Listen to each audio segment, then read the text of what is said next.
You know, behind every picture-perfect public image, there's often a hidden, much darker reality. Today, in this explainer, we're unpacking a deeply unsettling, real-life tragedy, the case of Wael and Marwa. It's a story that's captured massive attention, and not just because of the shocking crime where a husband lost his life in his own home.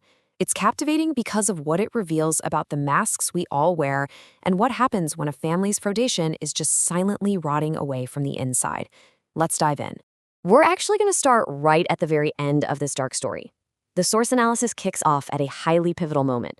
Marwa wraps up her chilling statements to the authorities, detailing the fatal act against her husband, and she's immediately transferred over to the justice system.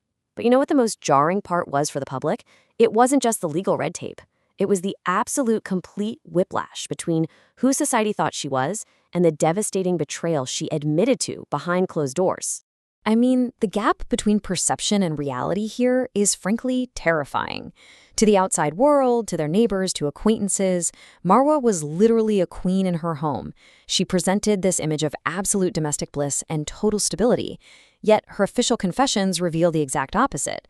The private reality was deeply toxic, meaning that entire public facade, completely fake, just a total fabrication. So the absolutely crucial question we have to ask ourselves as we deconstruct this is simply this. What could possibly drive a person to do this?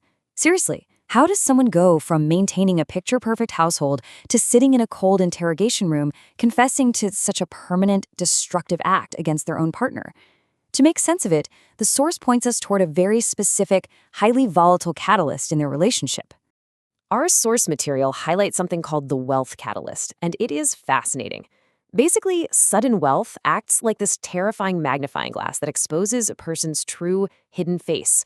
It's a huge recurring theme in sociology, and it played a massive role in Wael and Marwa's tragedy. When Marwa got a sudden influx of financial resources, all those constraints that once forced her to compromise, to be polite, to hide her darker traits, they just vanished. The sudden money completely stripped away the social mask she'd been wearing for years. Because here's the thing, and the source makes a really profound observation here. Money didn't invent a brand new personality for her. It didn't magically change her into someone else. It simply revealed who she actually was all along. It gave her the means, and really the perceived power, to finally drop the act. And that realization brings us to a much deeper look at the completely broken environment they were trapped in right before the tragedy hit. Let's look at the non-negotiable foundations of marriage. Because a tragedy like this, it doesn't just happen in a vacuum. It happens when the most basic structures of human connection totally collapse. The source breaks this down into 3 vital sociological pillars that a marriage absolutely needs to survive: respect, affection, and appreciation. And listen, these aren't just nice little bonuses in a relationship, they are the structural, load-bearing walls of a home. In Wael and Marwa's case, that whole queen in her home act was hollow because every single one of these pillars had crumbled to dust. Her behavior leading up to the crime showed total contempt. Without respect, there's no boundary to cruelty. Without affection, empathy dies. And without appreciation, pure resentment completely takes over. It is absolutely imperative to understand that trying to force a bond when respect or affection is dead only creates a highly dangerous environment. The source material is uncompromising on this. If these pillars vanish, the marriage cannot and really should not continue.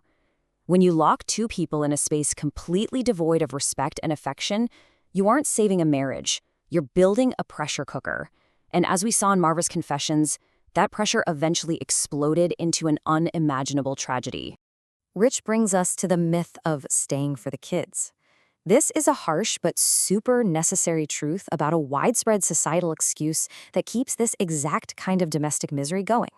So many couples force a broken, disrespectful marriage to stay together, thinking they're protecting their kids. But the source analysis dismantles that completely. Quote, "The truth is we harm the kids more if respect is removed between the couple. The kids will not grow up normal." It completely shatters that staying for the kids argument. If the baseline respect is gone between the parents, the children absorb that toxicity every single day. They internalize all of it, the resentment, the fake public smiles, and the private cruelty. As we mourn this horrific tragedy and firmly condemn the toxic environment that fueled it, we hope that justice is swiftly served. May God have mercy on Wael, and may his rights be restored. The source concludes with this somber reflection, and it really hits hard. A life was violently lost because a toxic reality was allowed to fester, right behind a perfectly curated public image. It's a stark, brutal reminder of the real human cost when we prioritize looking good to the outside world over actually being good to the people inside our own homes. So I'm going to leave you with this final thought to really chew on regarding the masks we wear in our own lives. Is maintaining a picture-perfect, fake life really worth the destruction of our true selves and our families? This story isn't just about the tragic end of Wael and Marwa. It's a mirror held right up to society. Are we building our homes on the solid pillars of respect, affection, and appreciation? Or are we just constructing a fake life for the audience outside? Thank you so much for joining me to unpack this complex explainer today. Stay curious, stay focused, and I'll see you next time.